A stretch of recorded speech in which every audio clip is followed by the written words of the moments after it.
চলমান দুটি বৃহৎ সংঘাত, সমুদ্রপথে অনিশ্চয়তা ও দেশগুলোর অভ্যন্তরীণ পরিস্থিতি সারা বিশ্বের বাণিজ্যকে বড় আকারে প্রভাবিত করছে।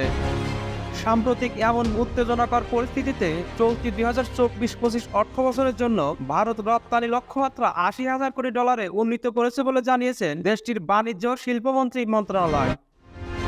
ভ্যাট দায়মুক্ত থেকে লাভজনক ব্যবসা পরিচালনার বিশ্বস্ত সহযোগী দ্য রিয়েল কনসালটেশন, স্বচ্ছ ভ্যাট আইনে দক্ষ ন্যায্য ভ্যাট প্রদানে। মুম্বাইয়ে এক অনুষ্ঠানে গত শনিবার বাণিজ্য ও শিল্পমন্ত্রী পীযূষ গোয়াল জানান, ভারতের পণ্য পরিষেবা রপ্তানি $80,000 কোটি অতিক্রম করতে পারে, যা আগের অর্থবছরের চেয়ে 3% বেশি।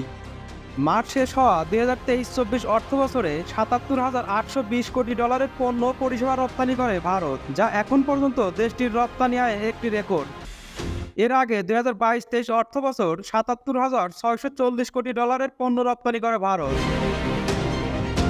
James and jewellery export promotion council আয়োজিত অনুষ্ঠানে মন্ত্রী বলেন, আমরা আত্মবিশ্বাসী যে চলতি অর্থবছরে পণ্য ও পরিষেবা উভয় খাতেই রপ্তানি বাড়বে। এতে আমরা 80,000 কোটি রপ্তানির রেকর্ড তৈরি করব।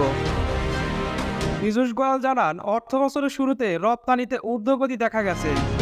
মে মাসে 2023 সালের একই সময়ের তুলনায় ভারতীয় পণ্যের রপ্তানি বেড়েছে 9.09%। একে তিনি চলতি অর্থবছরের জন্য একটি ভালো সংকেত বলে উল্লেখ করেন। এরই মধ্যে বিভিন্ন খাতে সংশ্লিষ্ট ভারতীয় মন্ত্রণালয় সুনির্দিষ্ট রপ্তানির লক্ষ্যমাত্রা নির্ধারণে কাজ করছে।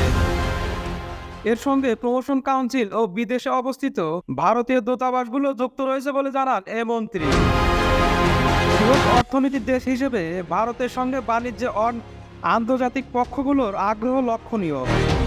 দেশটি একাধিক দ্বিপক্ষীয় ও বহুপক্ষীয় বাণিজ্য সম্পর্কের সঙ্গে যুক্ত। চলতি বছরে রপ্তানি সম্প্রসারণে এ বিষয়গুলোকে গুরুত্ব দিচ্ছে ভারত। এরই মধ্যে একাধিক দেশ ও ফোরামের সঙ্গে যোগাযোগও করেছে। মুম্বাইয়ে অনুষ্ঠানে ইউরোপীয় ইউনিয়নের সঙ্গে প্রস্তাবিত মুক্ত বাণিজ্য চুক্তি সম্পর্কে জানান পীযূষ গোয়াল।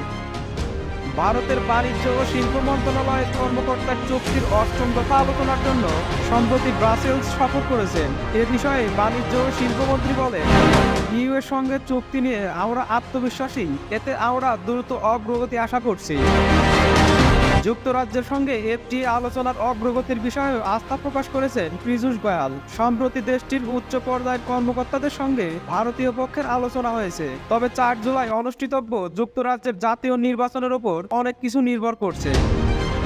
বিশ্বের প্রায় 90% কাটা হীরা ও পলিশিং ব্যবসার উৎস ভারত। এ খাতে দেশটির প্রধান রপ্তানি বাজার হল জি7ভুক্ত যুক্তরাষ্ট্র, যুক্তরাজ্য, ফ্রান্স, জার্মানি, ইতালি, জাপান ও কানাডা।